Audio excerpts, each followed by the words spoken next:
फिल्मी गुरु प्रस्तुत करता है as far as my feet will carry me, जो 1945 के दौरान की कहानी है। यह कहानी शुरू होती है साइबेरिया के एक कैदी शिविर से, जहां हमें कई कैदी दिखाई देते हैं।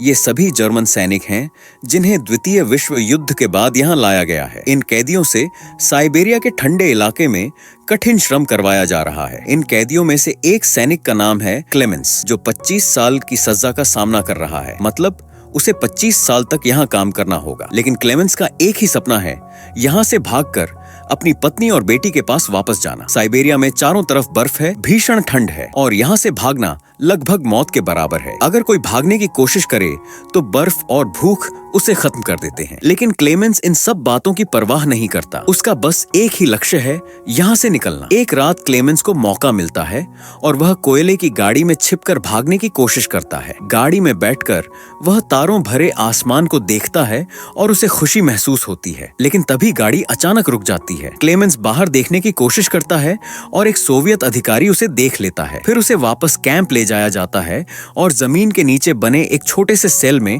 3 दिन तक रखा जाता है। ऊपर से बारिश हो रही होती है, बहुत ठंड होती है और उसे खाने के लिए कुछ नहीं दिया जाता। क्लेमेंस यह सजा सह लेता है। 3 दिन बाद वार्डन उसे बाहर निकालता है और बताता है कि उसके साथी उसका इंतजार कर रहे हैं। क्लेमेंस अपने साथियों के पास जाता है, लेकिन सभी उस पर गुस्से में होते हैं। उनका कहना है कि क्लेमेंस की वजह से उन्हें पिछले 3 दिनों में खाने को कुछ नहीं मिला।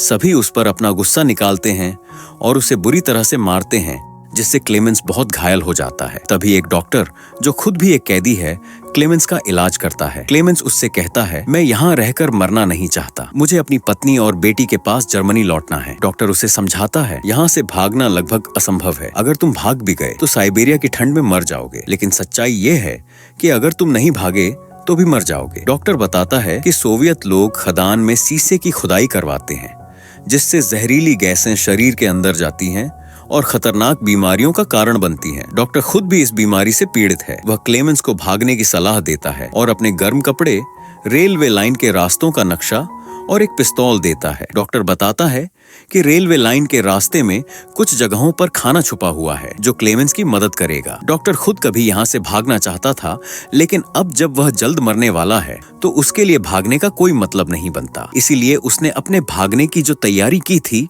वह सारा सामान क्लेमेंस को दे देता है। उस रात एक बर्फीला तूफान आता है, जिसकी मदद से क्लेमेंस एक बार फिर यहाँ से भाग जाता है। सुबह वार्डन को इस बात की खबर लगती है और वह डॉक्टर के पास जाता है, लेकिन वह देखता है कि डॉक्टर ने आत्महत्या कर ली है। वार्डन बहुत गुस्से में होता है कि क्लेमेंस फिर से भाग गया है। वह अपने सैनिकों को उसे पकड़ने के लिए भेजता है, लेकिन किसी को उसका कुछ पता नहीं चलता। सब कहते हैं कि वह शायद मर गया होगा, क्योंकि इतनी ठंड में कोई जिंदा नहीं रह सकता। दूसरी तरफ क्लेमेंस को दिखाया जाता है, जो बर्फीली हवाओं को सह रहा है और धीरे धीरे आगे बढ़ रहा है। आज उसे बर्फ में चलते चलते 9 दिन हो चुके हैं। तभी उसे कुत्तों के भौंकने की आवाज सुनाई देती है। वह पीछे देखता है और एक स्लेज को अपनी तरफ आते हुए देखता है। वह वहीं गिर जाता है और स्लेज उसके ऊपर से गुजरता है। तभी उसकी आंखें खुल जाती हैं और वह समझता है कि यह सिर्फ एक सपना था। क्लेमेंस अपने इस सपने से बहुत डर जाता है। कई दिनों से चलते रहने की वजह से वह थक चुका है। उसका खाना भी खत्म हो चुका है। वह भूखा और प्यासा है, इसीलिए वह वहीं गिरकर बेहोश हो जाता है। कुछ देर बाद जब उसे होश आता है तो उसे किसी की आवाज सुनाई देती है। तभी वह देखता है कि उसके सामने एक सील है, जो उसका खाना बन सकती है। वह अपनी गन निकालता है और सील पर फायर करता है, लेकिन गोली सील को नहीं लगती। सील वहां से भागने लगती है और क्लेमेंस उसका पीछा करता है। सील एक बर्फ की चट्टान के पीछे चली जाती है, लेकिन उसकी आंखों से ओझल होने से पहले क्लेमेंस उस पर निशाना लगाता है और उसकी आखिरी गोली सही निशाने पर लगती है। सील मर जाती है और इसका मतलब है कि क्लेमेंस के पास अब खाने के लिए भोजन है। क्लेमेंस कई दिनों बाद पेट भरकर खाना खाता है। खाना खाने और थोड़ा आराम करने के बाद वह एक बार फिर अपने सफर पर निकल पड़ता है। उसके पास एक कंपास होता है, जिसकी मदद से वह अपनी दिशा देखता रहता है। साथ ही अपने दिमाग का संतुलन बनाए रखने के लिए वह अपने आप से बातें करता रहता है। 2 महीने से क्लेमेंस लगातार चल रहा था। एक दिन उसे अपने सामने एक सूखा हुआ पेड़ दिखाई देता है। उस पेड़ को देखकर वह खुशी से भर जाता है, क्योंकि यह नई उम्मीद का संकेत था। 2 महीने के बाद उसने पहली बार किसी ऐसी चीज को देखा जो ये बताती थी कि वह आर्कटिक की बर्फीली चट्टानों से अब बाहर आ चुका है। वहीं वार्डन को दिखाया जाता है, जो अब भी क्लेमेंस को ढूंढना चाहता है। वह अपने सिपाही से कहता है तुम 500 किलोमीटर के दायरे में किसी भी कीमत पर उसे ढूंढ कर वापस लाओ। मुझे पूरा यकीन है कि वह अब भी जिंदा है। दूसरी तरफ क्लेमेंस को दिखाया जाता है जो अब जंगल तक पहुंच चुका है। हालांकि सारे पेड़ पूरी तरह से सूखे हुए थे। तभी एक बर्फीला तूफान आता है जिसकी वजह से पेड़ टूटकर गिरने लगते हैं। इन्हीं पेड़ों में से एक पेड़ क्लेमेंस के ऊपर गिर जाता है। उसकी किस्मत अच्छी थी कि वहाँ 2 लोग मौजूद थे जो सोने की तलाश में आए थे। वे दोनों मिलकर क्लेमेंस की जान बचा लेते हैं। अब तीनों लोग वहां से आगे बढ़ने की कोशिश करते हैं। मौसम पूरी तरह बदल चुका है, बर्फ पिघल चुकी है और नदियों का बहाव पहले जैसा हो गया है। तीनों लोग लकड़ी की एक नाव राफ्ट बनाते हैं और उसके सहारे नदी के रास्ते आगे बढ़ते हैं। लेकिन तभी नदी का बहाव बहुत तेज हो जाता है जिसमें उनका एक साथी नीचे गिर जाता है। क्लेमेंस अपनी जान की परवाह किए बिना उसे बचाने के लिए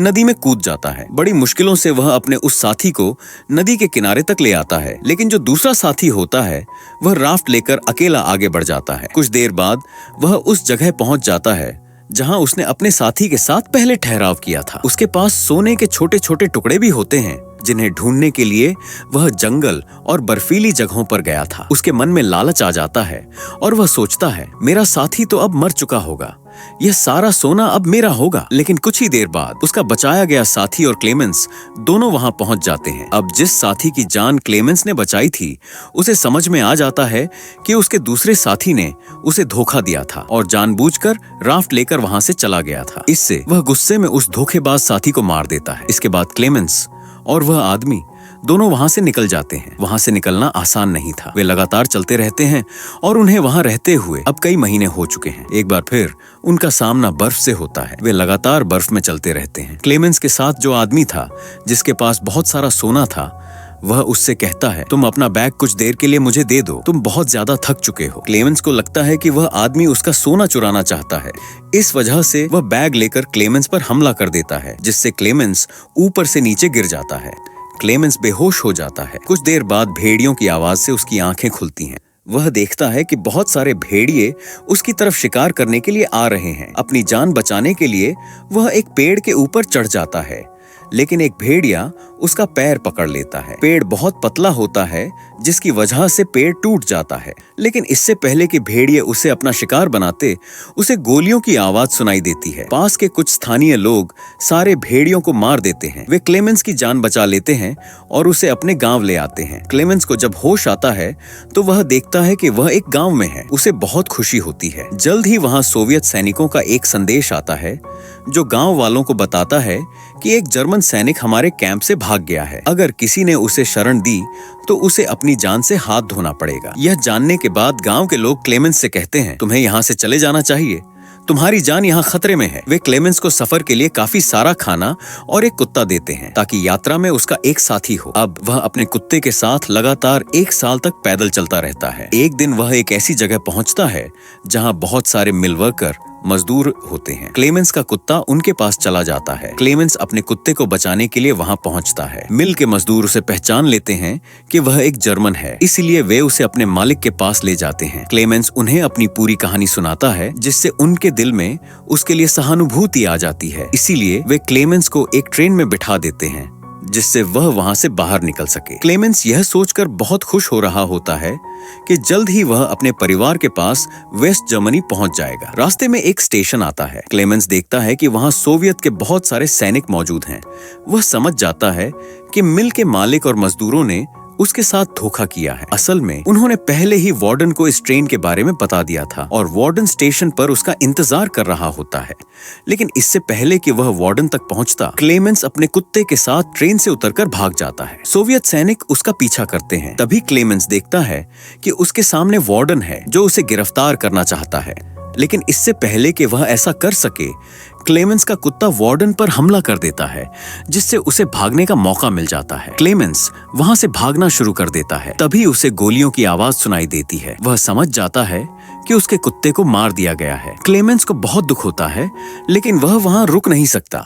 वह लगातार भागता रहता है। सोवियत सैनिक उसका पीछा कर रहे होते हैं। क्लेमेंस एक पुल पर पहुंचता है जिसके नीचे से ट्रेन गुजर रही होती है। वह उस ट्रेन पर कूद जाता है और इस तरह से वह सोवियत सैनिकों से एक बार फिर बच जाता है। अब वह लगातार कई महीनों तक अलग अलग तरीकों से अपना सफर तय करता है। वह बहुत भूखा होता है। वह एक मेले में पहुंचता है जहां बहुत स्वादिष्ट खाना होता है, लेकिन उसके पास पैसे नहीं होते। वह देखता है कि दो लड़कियां पैनकेक बेच रही हैं, लेकिन वह इसे खरीद नहीं सकता। निराश होकर वह वहां से जाने लगता है। तभी उन दोनों लड़कियों में से एक को उस पर दया आ जाती है। वह एक बच्चे को पैनकेक का एक टुकड़ा देती है और कहती है, ये उस आदमी को दे आओ। क्लेमेंस उसे खाकर बहुत खुश होता है। असल में अब वह सेंट्रल एशिया तक पहुंच चुका है। वहां एक पोलिश यहूदी आदमी उसे देख लेता है। उसे क्लेमेंस पर शक हो जाता है।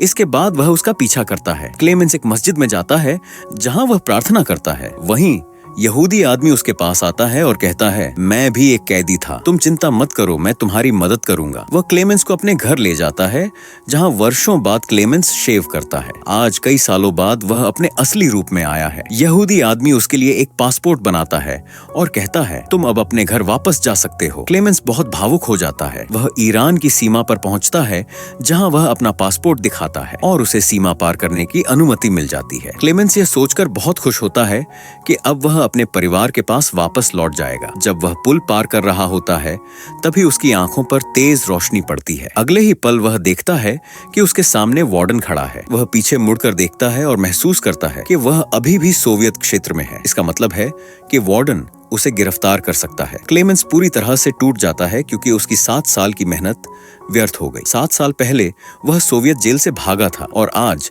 7 साल बाद जब वह अपने घर लौटने वाला था, वार्डन ने उसे पकड़ लिया। लेकिन वार्डन उसके रास्ते से हट जाता है। यह देखकर क्लेमेंस को विश्वास नहीं होता। वह धीरे धीरे आगे बढ़ने लगता है, लेकिन वार्डन उसे नहीं रोकता। दरअसल क्लेमेंस के जिंदा रहने और घर लौटने के जज्बे ने वार्डन को बहुत प्रभावित किया, इसलिए वह उसे गिरफ्तार नहीं करता। यहाँ वार्डन की भी जीत होती है क्योंकि उसने 7 साल पहले प्रण लिया था कि वह किसी भी कीमत पर क्लेमेंस को पकड़ लेगा और आज उसने उसे पकड़ लिया, लेकिन उसने क्लेमेंस को जाने दिया। इसका मतलब है कि दोनों की ही जीत हुई। इसके बाद क्लेमेंस वेस्ट जर्मनी पहुंच जाता है जहां उसका घर है। उस दिन क्रिसमस का दिन होता है। वह देखता है कि उसकी पत्नी और बेटी चर्च जाने के लिए निकल रही हैं। वह उनका पीछा करता है। चर्च पहुंचने पर उसकी बेटी उसे देख लेती है। वह अपने पिता को पहचानती है और उसे गले लग जाती है। इस तरह क्लेमेंस वर्षों बाद अपने परिवार से मिलता है। इसी के साथ यह कहानी यहीं समाप्त होती है। उम्मीद करते हैं कि यह कहानी आपको पसंद आई होगी।